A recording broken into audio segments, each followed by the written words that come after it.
Hello, it's Weekend Handicapper from weekendhandicapper.com. In this video, we are going to look at which long shots to bet in the 2020 Preakness Stakes. And we got a few. To analyze and critique. If you like these videos, if you want to learn how to bet on horses and how to make money betting on horses, go ahead and hit that subscribe button and notification bell so you get all the latest tips, tools, and resources to help you make money on thoroughbred horse racing. All right, so let's look at these long shots. And by the way, if you want the full card selection on Preakness Day, October 3rd, 2020, go ahead and there's a link in the description below you can check out. Also check out Weekend Handicapper and weekendhandicapper.com. All right, so this video is just going over the long shots. It's not a horse by horse analysis of all the contenders in the race. There's another video for that you could check out called Preakness Picks and Analysis that you can look at. But this one, because I know there's a lot of long shot players out there and a lot of horse players, fans of horse racing that like to bet on long shots. So for the purposes of this video, a long shot is 10-1 or higher, and we will look at a handful of horses that meet that criteria, and I'll give you my thoughts on them and see if they have a chance. Number one, Accession, 30-1, one of many that Steve Asmussen will have here in the 2020 Preakness. Is coming off a long layoff. It hadn't raced since March at Oaklawn Park, so I think it's going to be overmatched here. So it's 30-1 for a good reason. Unless that rail is golden, I don't see this one being a legitimate long shot to bet on. Number two, Mr. Big News made decent news in the Kentucky Derby when it finished third. Today it's 12-1. Hey, it's been improving. Ran a really good race last time out.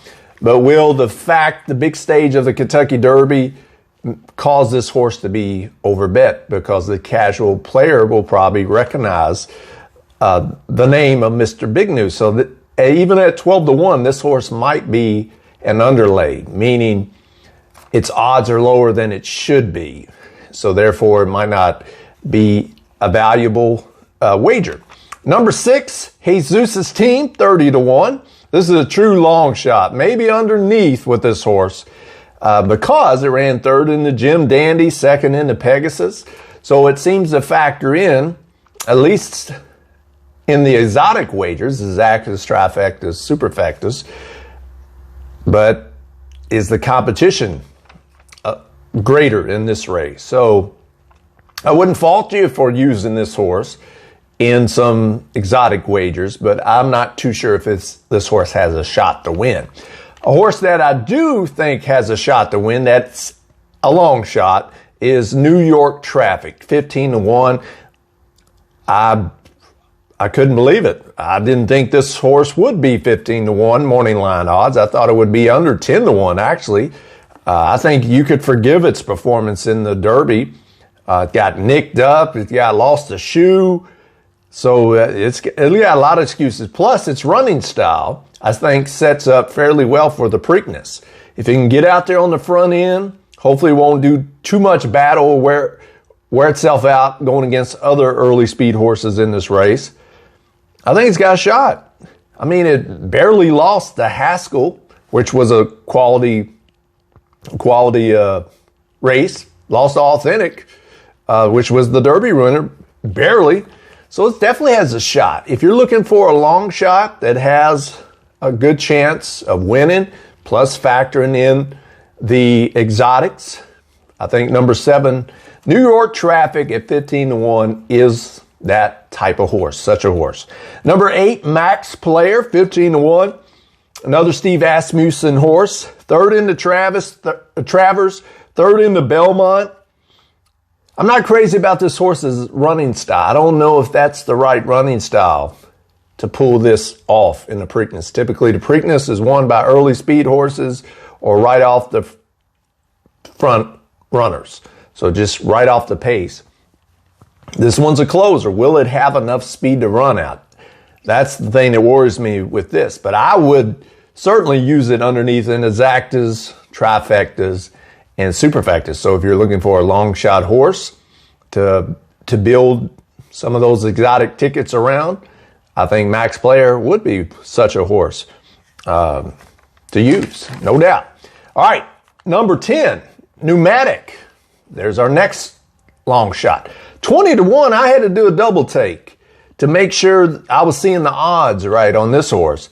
20 to 1, it just won the Pegasus. Now I know the competition probably wasn't as great in that stakes race as some of these other races. But man, 20 to 1, now that's an overlay. When I was talking about Mr. Big News being the underlay, this is an overlay, which means I feel, in my opinion, that Pneumatic shouldn't be 20 to 1. It should be lower than that. And I'm sure it will be lower than that a little bit. But I think that it definitely, at that price, take a shot with number 10, Pneumatic, at those odds. Heck yeah. Yeah, I had to do a double take on that one. And number 11, Live Your Beast Life. 30 to 1, it will have to run its best here, but I don't see it. I don't see it happening. So if you're looking for long shot horses that have a legitimate chance to either win or factor in underneath in exactas, trifectas, superfectas, I think it's those long shot horses that have a legitimate chance are number 7, New York Traffic, number 8, Max Player, number 10, Pneumatic. I think those at a price could get it done. Now, having said that, if you're a long shot player, which I respect, I love it. I love shopping and swinging for the fences and shopping for those prices myself. Anybody, any horse can finish, especially 3rd and 4th, but even a lot of times my tickets have been blown up and knocked out of nice winning wagers because long shot horse finished 2nd, 3rd, or 4th that I didn't have. Mr. Big News in the Kentucky Derby this year was that horse. I think Thundering Snow, once upon a time, was that horse that screwed up my tickets.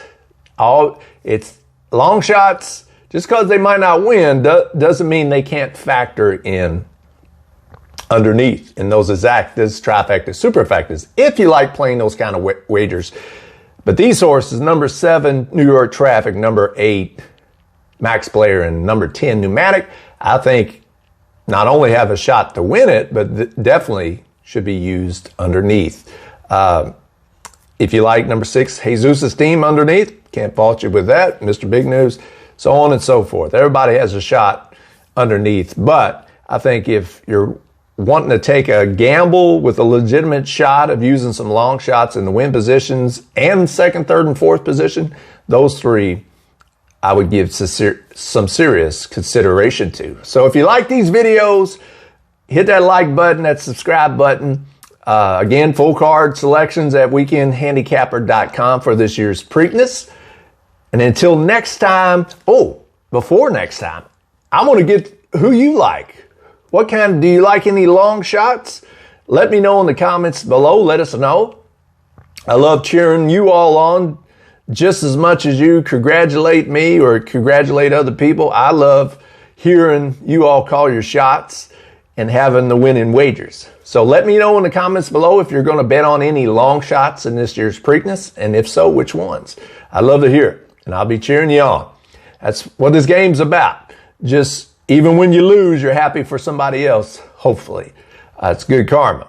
All right, now, until next time, happy handicapping, smart wagering.